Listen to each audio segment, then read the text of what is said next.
कौन सी सरकारी पत्र की विशेषता नहीं है, इनमें से आपको बताना है दिए गए ऑप्शंस में से। तो राइट आंसर हो जाएगा दोस्तों अशुद्धता। अशुद्धता सरकारी पत्र की विशेषता नहीं होती है दोस्तों, ऑप्शन डी राइट आंसर हो जाएगा। क्वेश्चन नंबर सेकंड है दोस्तों, जिनके उच्चारण में स्वर की सहायता ली जाती है उसे कहते हैं, उसे क्या कहते हैं दोस्तों? व्यंजन कहते हैं, स्वर कहते हैं, विसर्ग कहते हैं, सर्वनाम कहते हैं। तो यहाँ पे दोस्तों राइट आंसर हो जाएगा जिनके उच्चारण में स्वर की सहायता ली जाती है उसे व्यंजन कहते हैं, ऑप्शन ए यहाँ पे राइट आंसर बनेगा। क्वेश्चन नंबर थर्ड है, रीटा ठ डा ढ अड़ा आदि का उच्चारण किससे होता है, आपको बताना है दोस्तों। ये दिए गए वर्ण का उच्चारण आपको बताना है दिए गए ऑप्शंस में से। तो राइट आंसर बनेगा ऑप्शन बी मूर्धा से, मूर्धा उच्चारण स्थान है इसका, ऑप्शन बी राइट आंसर है। अगला क्वेश्चन, क्वेश्चन नंबर 4 है, संयुक्त व्यंजनों की संख्या कितनी है? तो संयुक्त व्यंजनों की संख्या आपको बताना है। तो राइट आंसर हो जाएगा ऑप्शन डी 4 होती है, संयुक्त व्यंजनों की संख्या 4 होती है, ध्यान रखिएगा। क्वेश्चन नंबर 5 है, बड़ी ई प्लस आ बराबर या होता है, किस संधि में इस प्रकार का परिवर्तन होता है? तो यहाँ पे राइट आंसर ऑप्शन सी हो जाएगा, यण संधि में इस प्रकार का परिवर्तन होता है, ऑप्शन सी राइट आंसर है। क्वेश्चन नंबर 6 है दोस्तों, गंगा तट पर कुछ लोग भजन कर रहे थे, रेखांकित शब्द में कौन सा समास है, आपको बताना है दिए गए ऑप्शंस में से। तो राइट आंसर बनेगा ऑप्शन बी तत्पुरुष समास है। क्वेश्चन नंबर 7 है दोस्तों, निम्नलिखित शब्दों में से एक में उपसर्ग का प्रयोग हुआ है, उसका चयन करना है आपको। तो राइट आंसर हो जाएगा ऑप्शन सी निढाल, निढाल में उपसर्ग का प्रयोग किया गया है दोस्तों। क्वेश्चन नंबर 8, तकरीबन 5000 लोग थे, रेखांकित शब्द में निपात का प्रकार बताइए। तो निपात का चयन करना है दिए गए ऑप्शंस में से। तो राइट आंसर बनेगा ऑप्शन सी अवधारणा बोधक, ऑप्शन सी राइट आंसर हो जाएगा। क्वेश्चन नंबर 9 है, निम्नलिखित में से तत्सम शब्द है, तो तत्सम शब्द का चयन करना है। तो राइट आंसर बनेगा ऑप्शन डी तीर्थ, तीर्थ शब्द तत्सम शब्द है दोस्तों, ऑप्शन डी राइट आंसर है। क्वेश्चन नंबर 10, विसर्ग का प्रयोग किन शब्दों में नहीं होता है, आपको बताना है दिए गए ऑप्शंस में से। तो विसर्ग का प्रयोग तद्भव शब्द में नहीं होता है, ध्यान रखिएगा, महत्वपूर्ण है प्रश्न, ऑप्शन ए राइट आंसर है। क्वेश्चन नंबर 11 है दोस्तों, क्वेश्चन नंबर 11, निम्नलिखित में से तद्भव तत्सम का सर्वोत्तम शब्द युग्म है, दिए गए ऑप्शंस में से आपको चयन करना। तो राइट आंसर बनेगा ऑप्शन ए गणेश का गणेश। क्वेश्चन नंबर 12 है, निम्नलिखित शब्दों में से विदेशी शब्द को पहचानिए। तो विदेशी शब्द को पहचानना है, तो राइट आंसर हो जाएगा ऑप्शन डी इनाम विदेशी शब्द है दोस्तों, ध्यान रखिएगा। क्वेश्चन नंबर 13 है, इनमें से कौन सा विशेष रूप है? तो विशेष रूप आपको बताना है। तो विशेष रूप हो जाएगा ऑप्शन डी माता, माता विशेष रूप है। क्वेश्चन नंबर 14 है, मैं स्वयं चला जाऊंगा वाक्य में निजवाचक सर्वनाम कौन सा है? तो निजवाचक सर्वनाम का चयन करना है दिए गए ऑप्शंस में से। तो राइट आंसर बनेगा ऑप्शन बी स्वयं निजवाचक सर्वनाम है दोस्तों। क्वेश्चन नंबर 15, निम्नलिखित शब्दों में से विशेषण को पहचानिए, इनमें से कौन सा विशेषण है दोस्तों? तो राइट आंसर ऑप्शन डी हो जाएगा घरेलू, घरेलू विशेषण शब्द है दोस्तों। अगला क्वेश्चन, क्वेश्चन नंबर 16 है, अर्थ के आधार पर क्रिया विशेषण का भेद नहीं है, इनमें से कौन सा है? तो राइट आंसर ऑप्शन सी है जातिवाचक। नेक्स्ट क्वेश्चन, क्वेश्चन नंबर 17 है, शाबाश कमाल कर दिया रेखांकित शब्द में है, तो शाबाश आपको बताना है किस प्रकार का है। तो राइट आंसर बनेगा ऑप्शन ए अव्यय है दोस्तों, ध्यान रखिएगा, शाबाश अव्यय शब्द है। क्वेश्चन नंबर 18, निपात है, निपात क्या होता है दोस्तों? तो निपात अव्यय होता है दोस्तों, अव्यय निपात होता है। क्वेश्चन नंबर 19 है, गोष्ठी सफल रही रेखांकित शब्द का पर्यायवाची है। तो रेखांकित शब्द का पर्यायवाची ऑप्शन डी है, सभा इसका सही जवाब हो जाएगा। क्वेश्चन नंबर 20 है दोस्तों, ईश्वर की असीम कृपा है रेखांकित शब्द का सटीक विलोम होगा। तो राइट आंसर बनेगा दोस्तों यहाँ पे इस क्वेश्चन का ससीम। तो इस ससीम का विलोम जो है असीम का विलोम ससीम हो जाएगा दोस्तों, ऑप्शन ए यहाँ पे राइट आंसर हो जाएगा। बढ़ते हैं अगले क्वेश्चन की, क्वेश्चन नंबर 21 है, शब्द युग्म की कौन सी जोड़ी सही है, आपको बताना है। तो राइट आंसर बनेगा यहाँ पे ऑप्शन बी ऋत का ऋतु हो जाएगा, ऑप्शन बी यहाँ पे राइट आंसर है। क्वेश्चन नंबर 22 है दोस्तों, जो बहुत आगे तक की बात सोचकर काम करता हो के लिए उपयुक्त शब्द है। तो राइट आंसर हो जाएगा अग्रसूची उसे कहते हैं दोस्तों, अग्रसूची, ऑप्शन डी राइट आंसर हो जाएगा। चारों ओर अंधेरा है रेखांकित शब्द क्या है?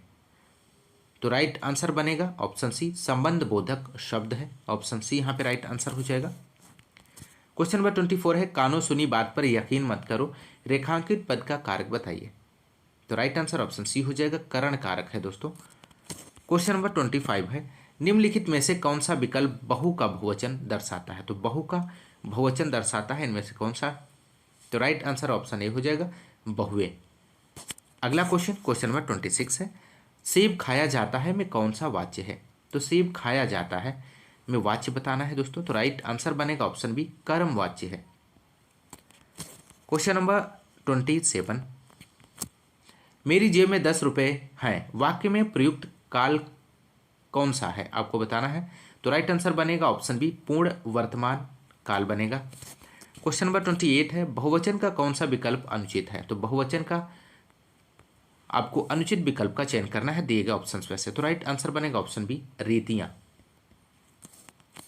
क्वेश्चन नंबर 29 निम्नलिखित प्रश्न में 4 विकल्पों में से उस विकल्प का चयन करें जो सही वाक्य का विकल्प है। माँ ने कहा था कि उन्हें बाजार जाना है। तो राइट आंसर ऑप्शन ए हो जाएगा मिश्र वाक्य है दोस्तों, ध्यान रखिएगा। क्वेश्चन नंबर 30 है वाक्य में जिसके विषय में कहा जाता है वह है, क्या है? उद्देश्य है, विधेय है, वाक्य विस्तार है, इनमें से कोई नहीं। तो राइट आंसर बनेगा ऑप्शन ए उद्देश्य है दोस्तों। नेक्स्ट क्वेश्चन, क्वेश्चन नंबर 31 है शुद्ध वर्तनी का चयन कीजिए, दिए गए ऑप्शंस में से आपको शुद्ध वर्तनी का चयन करना है। तो राइट आंसर बनेगा यहाँ पे ऑप्शन बी शिक्षणेतर, ऑप्शन बी यहाँ पे राइट आंसर हो जाएगा। इस तरह से लिखा जाता है, शुद्ध वर्तनी दी गई है ऑप्शन बी में। क्वेश्चन नंबर 32 है दोस्तों आपने क्या कहा, रेखांकित चिन्ह को पहचानिए। तो राइट आंसर बनेगा ऑप्शन ए प्रश्नवाचक बनेगा दोस्तों। क्वेश्चन नंबर 33 है श्री कामता प्रसाद गुरु ने विराम चिन्हों की संख्या कितनी बताई है? महत्वपूर्ण प्रश्न है दोस्तों, तो राइट आंसर बनेगा ऑप्शन डी 20 बताई गई है दोस्तों, ध्यान रखिएगा। क्वेश्चन नंबर 34 है उस विकल्प का चयन करें जो दिए गए मुहावरे का सही अर्थ है। 8 आंसू रोना, मुहावरे का अर्थ क्या हो जाएगा दोस्तों? तो राइट आंसर बनेगा यहाँ पे ऑप्शन ए पछताना, ऑप्शन ए सही जवाब है। क्वेश्चन नंबर 35 है दोस्तों, क्वेश्चन नंबर 35 सावन हरे न भादों सूखे लोकोक्ति का सही अर्थ क्या होगा दोस्तों?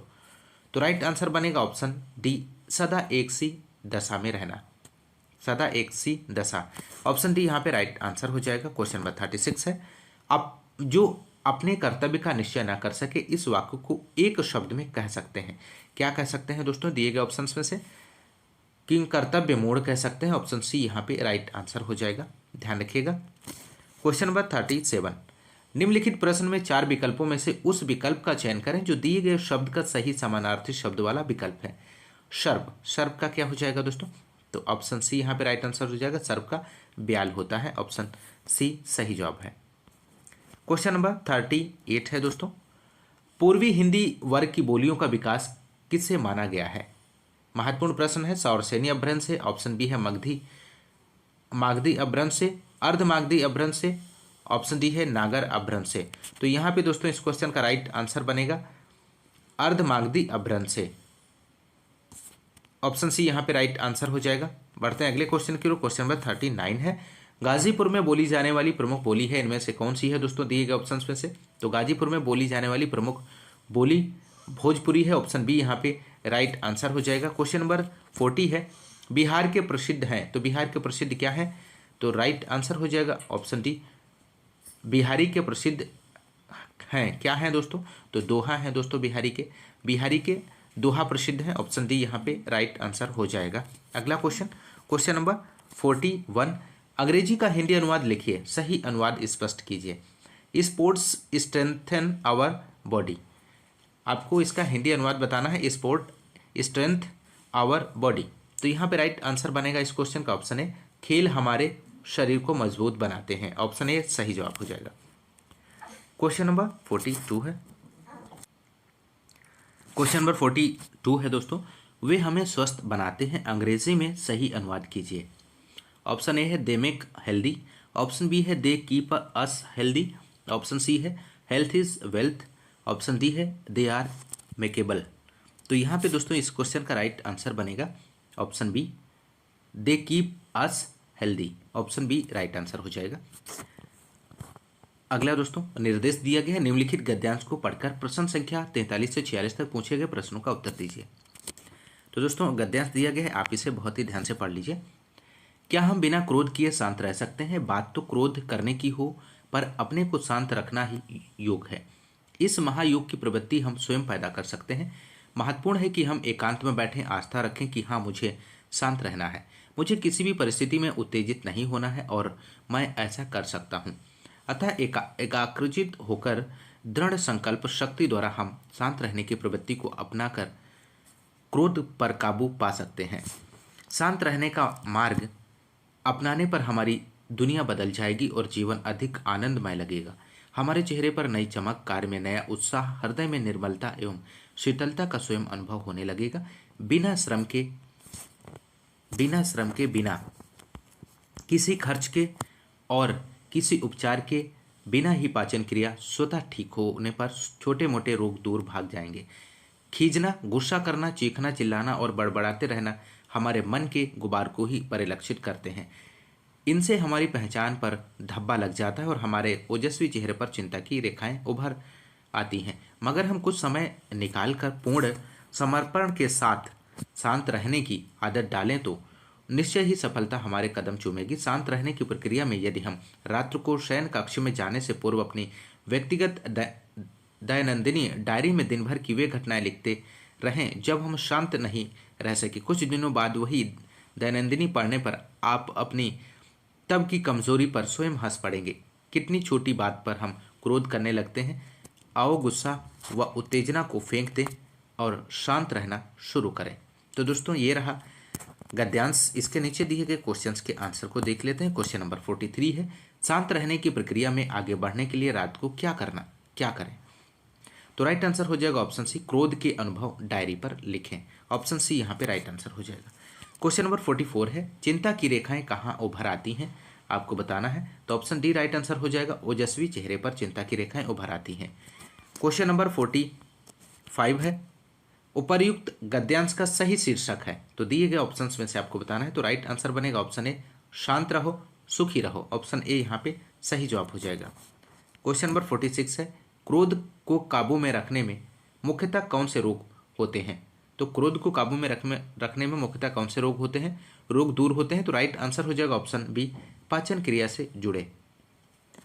अगला क्वेश्चन नंबर 47, उर्वशी किसकी रचना है? तो उर्वशी किसकी रचना है दोस्तों आपको बताना है दिए गए ऑप्शंस में से। तो राइट आंसर बनेगा ऑप्शन बी, रामधारी सिंह दिनकर। अगला क्वेश्चन नंबर 48 है, आदिकाल की रचना है। तो आदिकाल की रचना है कौन सी है? तो राइट आंसर बनेगा यहाँ पे दोस्तों ऑप्शन डी, खुमान रासो आदिकाल की रचना है दोस्तों, ध्यान रखिएगा। अगला क्वेश्चन नंबर 49 है दोस्तों, महत्वपूर्ण प्रश्न है।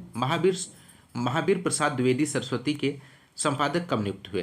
तो महावीर प्रसाद द्विवेदी सरस्वती के संपादक कब नियुक्त हुए? तो राइट आंसर हो जाएगा ऑप्शन सी, 1903 ईस्वी में। अगला क्वेश्चन और अंतिम क्वेश्चन है इस प्रैक्टिस सेट का दोस्तों, महत्वपूर्ण प्रश्न है। आचार्य रामचंद्र शुक्ल द्वारा रचित हिंदी साहित्य का इतिहास का प्रकाशन वर्ष है। ऑप्शन ए दिया गया 1917, ऑप्शन बी है 1918, ऑप्शन सी है 1919, ऑप्शन डी है 1929। तो यहाँ पे दोस्तों इस क्वेश्चन का राइट बनेगा 1929, इसका सही जवाब हो जाएगा। दोस्तों ये रहे हिंदी के 50 क्वेश्चंस। दोस्तों यदि आपको क्लास पसंद आई है तो क्लास को